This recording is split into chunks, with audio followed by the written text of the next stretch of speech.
Hello and welcome to another Bodgit and Leggit video. Today we have a 2010 Fiat Doblo multi-jet van passenger picky up thingy, but anyway it's a multi-jet, it's all that really matters. Now we have a few problems, there's a few noises as they're driving, going over bumps and stuff, it's making a few noises. We have a couple of things that is wrong. We are replacing the back shocks, so the two back shocks.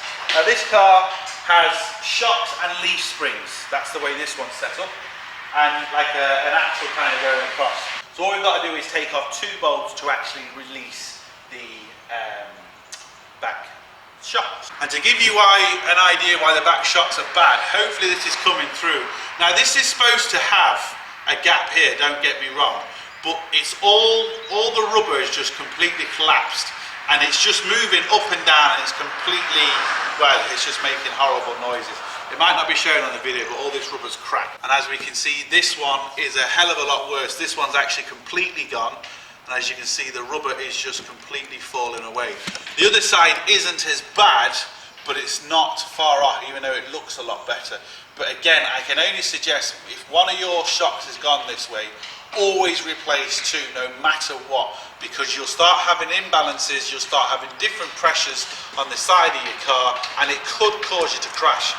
What I mean by different pressures, if one shock's a lot newer, well, that'll be compressing a lot differently to your other shock, and your other shock could somehow, it could actually cause your car to snap around a corner. So it is vitally important to replace both parts in any car when you're doing anything to do, well, anything really. I mean, it's best to replace everything on both sides, just so you get proper balance. So as we can see, there's one bolt there to undo, and as we move underneath, we can see this is the second bolt to undo. Now if I just move the camera back, we can actually see the complete shock here, and then we have the leaf spring. So we're lucky enough, we can just undo these two bolts to actually just release the shock, to take the shock out. So the bottom nut is a 21 mil.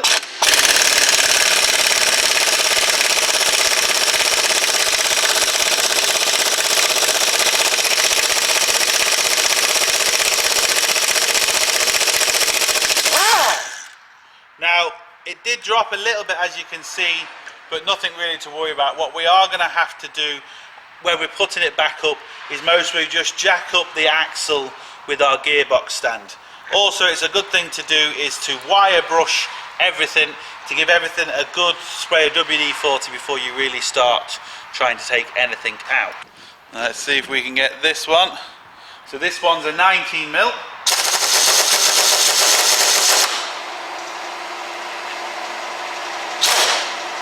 Now hopefully you can see there's actually a big bolt that goes all the way through, so I've got a 22 mil spanner this side, and then there's a 19 mil bolt this side, and hopefully then this should come on.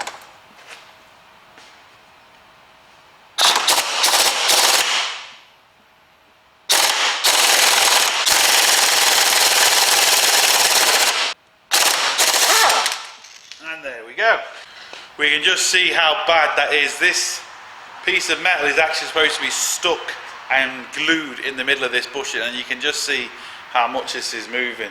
Now some people might say, well, you can most probably get a bushing. You most probably could get a bushing, but it's just not really the way to do it. You're just causing yourself problems. If that bushing's gone, then this is going to be worn. There's going to be other problems. So just replace everything, and you don't have to worry about it. If you start just trying to replace bushings and stuff, if you don't get it in right, it's going to rip the bushing out, and it's just going to cause you more problems down the line. Replace it. Once you replace it, you don't have to worry about it again. And as we can see, that's the complete unit. And take the other one off the far side, then I'll turn the camera back on. So as you can see, this is the new shock we get. We get this little band over it. We just move that. Now, I don't know if you can see, but the rubber is completely around it. There's no cracks, there's no nothing, as you'd expect with it being a new shock. The only thing you have to do is make sure you get it the right way. So you don't, if you put it upside down, it'll mostly fit, but it's not going to work properly and it's going to destroy it. So you do need to know which way to put it. On this particular Fiat, this bigger part goes to the top and the smaller part is on the bottom. It's really as simple as that. Now all we need hopefully this is coming through. What I'm going to do is I'm going to first put the top on. So I'm just going to slide it over the bolt, make sure it's completely straight. Now this is where it gets important. You don't want to tighten anything until you've got everything, all the bolts in place. For example, if I tighten that bolt where it is now, which I could do, but the problem is, if I was to tighten it there now, as you can see, the shock is hanging down, but we're about 10 inches away from the hole. So I would have to push it all the way over here, which would be basically twisting the top rubber mount, and within a couple of weeks it'd be gone again. So once the top is just rested on, as you can see, it's not tight, this is just swinging down. Then what we need to do is put the bottom one on. Now I might have to slightly raise this. So all I've done is I've got my gearbox stand underneath the back axle. As you can see, I've got my gearbox stand there, so just to jack it up. I have the other side in, but loosely, it's not tight at all. So I'm going to do the same thing. As you notice, I don't use air tools to tighten things. Now, once the bolt is in like it is now, I can use an air tool now, that's no problem. But never use an air tool to start the thread off, because you can very easily cross-thread it. Once I know that's in a few threads, I know we're not going to have any problems. And it's best to line this up, because if you don't line this up, the bolt's going to go and cross-thread it, and you're going to cause yourself all sorts of trouble. And then all we need to do is get back under here. Hopefully you can see this. And then just put that bolt on. Once all the bolts are on and in place, on both sides of the shocks, so I've done obviously both sides now, now we can actually begin to tighten them up. So I've got 22mm on this side again. Let's put the spanner there, and my 19 here. Again, I hope it's coming through, but it is very tight position where it's actually in.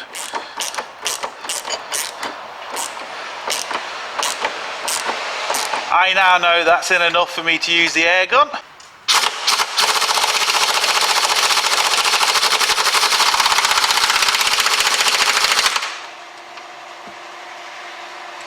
Just wait for my compressor to turn off, and I'll turn the camera back on. Now all I've got left to do is do the bottom one, and then we can release the jack and we'll all be good.